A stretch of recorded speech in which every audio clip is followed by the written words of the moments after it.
আসসালামু আলাইকুম। দুপুর ১২:১০ বাংলাদেশ বেতার রংপুর।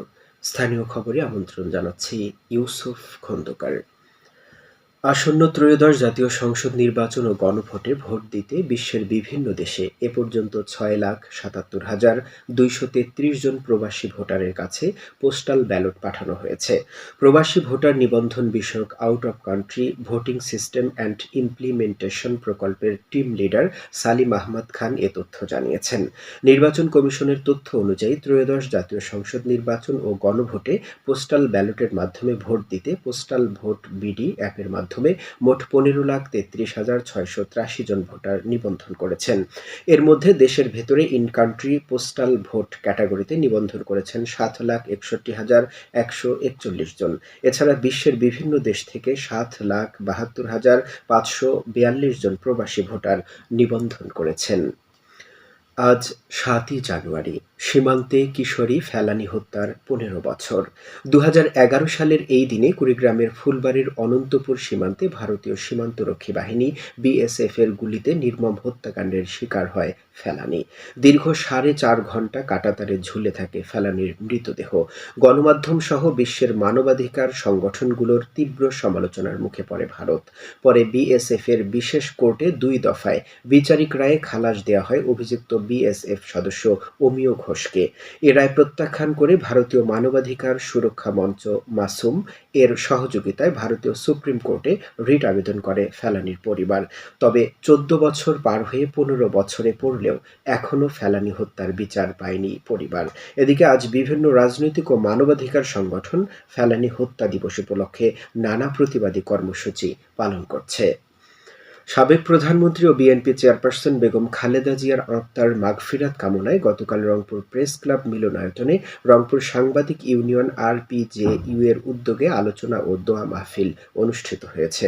আরপিজেইউ এর সভাপতি সালেকুজ্জামান সালেকের সভাপতিত্বে দোয়া মাহফিলে বিভিন্ন প্রিন্ট, ইলেকট্রনিক ও অনলাইন মিডিয়ার সাংবাদিকবৃন্দ অংশ নেন। এদিকে বেগম খালেদা জিয়ার আত্মার মাগফিরাত কামনায় গাইবান্ধার পলাশবাড়ীতে পৌর বিএনপির উদ্যোগে শোকসভা ও দোয়া মাহফিল অনুষ্ঠিত হয়েছে। গতকাল কেন্দ্রীয় শহীদ মিনার মাঠে আয়োজিত অনুষ্ঠানে সভাপতিত্ব করেন পৌর বিএনপির সভাপতি আবুল কালাম আজাদ। প্রধান অতিথি ছিলেন গাইবান্ধা জেলা বিএনপির সভাপতি ডাক্তার সৈয়দ মঈনুল হাসান সাদিক। এদিকে জয়পুরহাটে সাবেক প্রধানমন্ত্রী ও বিএনপি চেয়ারপারসন বেগম খালেদা জিয়ার রুহের মাগফিরাত কামনায় জাতীয়তাবাদী রিকশা, ভ্যান, অটোচালক দলের উদ্যোগে গতরাতে জেলা বিএনপি কার্যালয়ে শোকসভা ও দোয়া মাহফিল অনুষ্ঠিত হয়েছে। জেলা জাতীয়তাবাদী রিকশা, ভ্যান, অটোচালক দলের আহ্বায়ক হাসান আলীর সভাপতিত্বে শোকসভায় প্রধান অতিথি ছিলেন জেলা বিএনপির আহ্বায়ক গোলজার হোসেন। এছাড়া লালমনিরহাটের হাতীবান্ধায় সাবেক প্রধানমন্ত্রী বেগম খালেদা জিয়ার রুহের মাগফিরাত কামনায় দোয়া মাহফিল অনুষ্ঠিত হয়েছে। গতকাল রাতে উপজেলার পাটিকাপাড়া ইউনিয়ন পরিষদ মাঠে অনুষ্ঠিত দোয়া মাহফিলে প্রধান অতিথি ছিলেন বিএনপির কেন্দ্রীয় নির্বাহী কমিটির সদস্য ব্যারিস্টার হাসান রাজীব প্রধান। সাবেক প্রধানমন্ত্রী বেগম খালেদা জিয়ার আত্মার মাগফিরাত কামনায় গতকাল রংপুর নগরীর চাঁদকুটি সোনাচাঁদ বিদ্যালয় মাঠে শীতার্ত মানুষের মাঝে শীতবস্ত্র বিতরণ করা হয়। রংপুর মহানগর বিএনপির যুগ্ম আহ্বায়ক শহীদুল ইসলাম মিজু এতে প্রধান অতিথি ছিলেন। এদিকে গাইবান্ধায় বাংলাদেশ পুলিশ নারী কল্যাণ সমিতি পুনাকের মানবিক উদ্যোগে গতকাল এতিম শিশুদের মাঝে শীতবস্ত্র ও ফল বিতরণ করা হয়েছে। সদর উপজেলার চকমাম রোজপুর বড়ঘাট এলাকার একটি এতিমখানায় শীতবস্ত্র বিতরণ অনুষ্ঠানে প্রধান অতিথি ছিলেন গাইবান্ধা জেলা পুলিশ সুপার মোহাম্মদ জসিম উদ্দিন। এতে পুনাক গাইবান্ধা জেলা সভানেত্রী ইসরাত জাহান বিথি সভাপতিত্ব করেন। এছাড়াও কুড়িগ্রামের ফুলবাড়ী উপজেলায় শতাধিক শীতার্ত ও অসহায় মানুষের মাঝে শীতবস্ত্র বিতরণ করেছে সামাজিক সংগঠন বিপদের বন্ধু। গতকাল উপজেলার দক্ষিণ রাবাইতারি সরকারি প্রাথমিক বিদ্যালয় মাঠে এসব শীতবস্ত্র বিতরণ করা হয়। রংপুর বিভাগীয় গণগ্রন্থাগারের উদ্যোগে তারুণ্যের উৎসব ও মহান বিজয় দিবস ২০২৫ উপলক্ষে আয়োজিত রচনা, চিত্রাঙ্কন, বইপাঠ ও কুইজ প্রতিযোগিতার বিজয়ীদের মাঝে গতকাল পুরস্কার ও সনদপত্র বিতরণ করা হয়েছে। সরকারি গণগ্রন্থাগার মিলনায়তনে আয়োজিত অনুষ্ঠানে সভাপতিত্ব করেন রংপুর বিভাগীয় গণগ্রন্থাগারের উপপরিচালক মোহাম্মদ সালাহ উদ্দিন। গাইবান্ধার গোবিন্দগঞ্জ থেকে জাহাঙ্গীরনগর বিশ্ববিদ্যালয়ের বহিষ্কৃত ছাত্রলীগ নেতা আল মাহমুদ দীপুকে গ্রেপ্তার করেছে পুলিশ।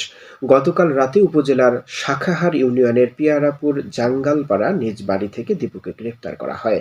গোবিন্দগঞ্জ থানার অফিসার ইনচার্জ মোজাম্মেল হক গ্রেপ্তারের বিষয়টি নিশ্চিত করেছেন।